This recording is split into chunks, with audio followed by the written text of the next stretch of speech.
Pasakot šitą filmą. Šito tilto istoriją. O mama, tu negali. Kažkelintais metais pastatė pirmą medinį tiltą. Pirmą medinį tiltą? Pirmas buvo medinis tiltas. Mama, galime su mama eiti namo? Išpjovė.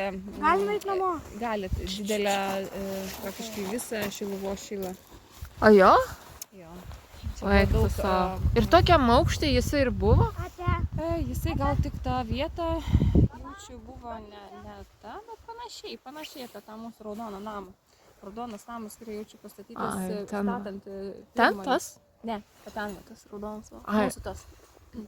O tas va šalia, kur yra toks rausvų plytų, ten yra siurblinė, kur drėkindavo medinį tiltą.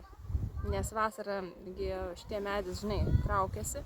Ir kad galėtų, nebūtų to siūbavimo ir neišnirtų visi tie rąstai lauk, tai drėkindavo.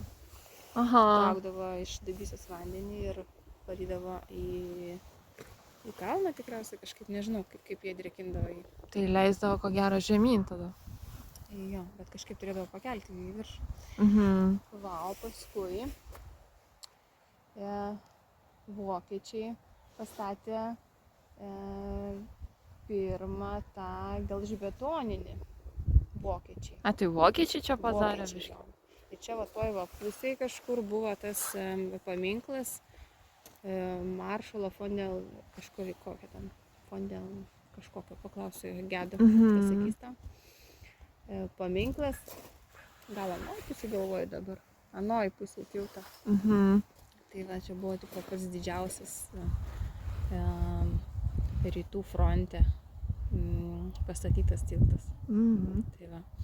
O paskui, kai traukės vokiečiai, susprogdino tą tiltą. Tai patys savo tiltą susprogdino? Jo, kad tai va, matai, net ir šiaip realiai ir skirias kolonos. Va ta va dalis, va. Kelinta? Dabar žiūrėk, eglės ir yra, matai, tos dvi kolonas, jos yra kitokios negu anos. Tai va šitas va dar va ta nedidelė atkarpa yra likus vokiečių tiltą, o paskui jau čia ketvirtas tas tiltas stovi iš tikrųjų. Nes dar buvo pastatytas, kai sugriovė, buvo pastatytas medinis vėl tiltas per 29 liktai dienas, kad galėtų, žinai, toliau tie traukiniai kursuoti. Nes čia buvo labai svarbus.